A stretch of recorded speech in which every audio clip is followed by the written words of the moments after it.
Hello Gates. Nancy Kulp is most remembered for playing Miss Jane Hathaway on the Beverly Hillbillies. She had wonderful comic timing and a voice that was clear to discern. But nearly no one paid respect to what Nancy Kulp was saying quietly towards the end of her life. She didn't sound angry in her last interview. She didn't sound mad.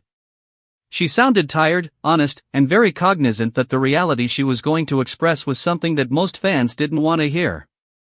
There was a story of regret, loneliness, and a profession that cost a lot more than anyone realized lying under the laughing, the reruns, and the nostalgic glow of old TV. Nancy Kulp was born in Harrisburg, Pennsylvania, in 1921. She was smart from a young age. This is essential because her narrative isn't just about being furious with Hollywood. It's about a woman who could have done well in practically any job she wanted. She went to the University of Miami to study journalism and English, and then she went on to graduate school at Columbia University. She was in the U.S. Naval Reserve during World War II and worked in intelligence, eventually reaching a lieutenant junior grade. This woman didn't become an actress by mistake because she had no other choice. Acting was merely one of innumerable choices. In the early 1950s, she had her big break when she relocated to Hollywood and started landing tiny parts in films and TV shows. She was a character performer who worked steadily and was renowned for being informed and competent. She was in films like Shane. But all changed in 1962 when she was cast as Miss Jane Hathaway on the Beverly Hillbillies. The show became an instant phenomenon. Within weeks, it was one of the highest-rated programs on television, seen by tens of millions of Americans every week. On the surface, this appeared like a dream. Job security. Fame. Financial stability. But in her final interview, Nancy Kulp disclosed something that surprised anybody who heard it. She noted that the very thing that made her famous also trapped her. Miss Jane Hathaway was smart but socially awkward, loyal to her boss, and often presented for laughs as desperate or dumb. And as the show went on, the character became broader, sillier, and more cartoonish. Kulp feared the writing eventually eroded the intelligence she had tried so hard to portray to the character. She claimed that she tried, more than once, to push back. She instructed authors to tone down the caricature. She wanted Miss Jane to be viewed seriously as a professional woman. But television in the 1960s wasn't interested in that level of intricacy, especially on a country comedy based around exaggerated individuals. The audience liked the humor, and the network adored the ratings. Her concerns were brushed away. In the conversation, she spoke freely about the toll this took on her sense of self. She remarked that people stopped viewing her as Nancy Kulp, the educated former military officer and journalist, and simply saw Miss Jane Hathaway. Casting directors couldn't see her in anything else. Serious bits faded up. Even when the Beverly Hillbillies ended in 1971, the spirit of that role followed her around. What made her farewell interview more excruciating was how openly she revealed her loneliness. She never married and never had children, something she said she had previously imagined for herself. While she didn't blame her profession entirely, she said that the demands of Hollywood, along with being typecast, left her socially isolated. The public imagined that someone so prominent would have been surrounded by friends and admirers, yet she recalled extended durations of seclusion as the limelight dimmed. One of the most revealing moments in the conversation came when she was asked if she would do it all again. There was a pause, and then she said that she wasn't sure.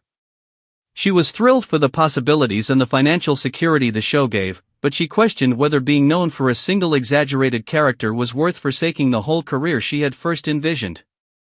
That hesitancy conveyed more than any outright condemnation ever could. Her life after television took a surprise turn when she entered politics. In the 1980s, Nancy Kulp ran for Congress in Pennsylvania. It was an unexpected option, but one anchored in her longtime excitement in public service and policy. She campaigned hard, spoke intelligently about subjects, and attempted to rebuild herself in the public eye.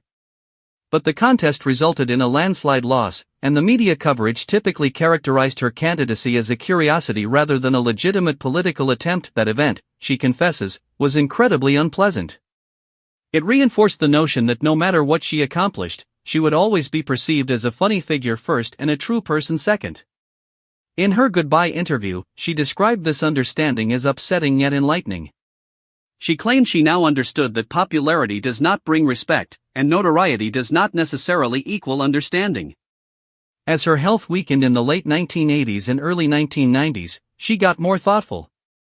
She spoke about aging in a business obsessed with youth, on how swiftly Hollywood goes on, and about how actors from prior eras sometimes die without ceremony. When she moved away in 1991 at the age of 69, there was no enormous explosion of interest in her work, no grand reappraisal of her career. Just brief obituaries that once again led with Miss Jane Hathaway. And that, perhaps, is the sad reality her final interview showed. Nancy Kulp wasn't forgotten, but she was never totally known. The public recalled the character, not the woman. The laugh lines, not the inner life.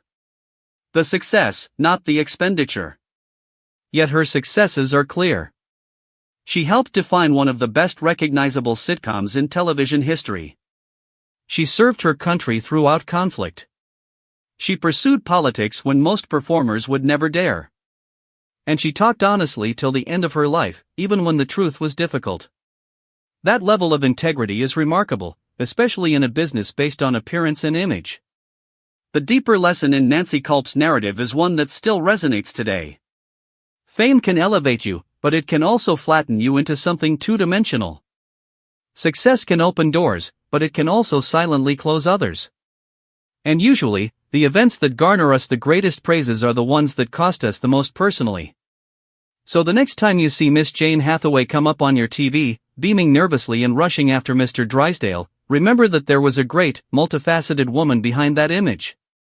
A lady who enjoyed studies, believed in public duty, and aspired to be known as more than a punchline.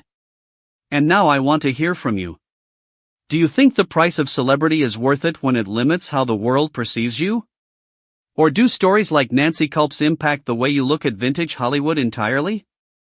Drop your opinions in the comments, and if you love deep dives like this into the secrets behind recognized faces, be sure to like, subscribe, and stick around for the next one.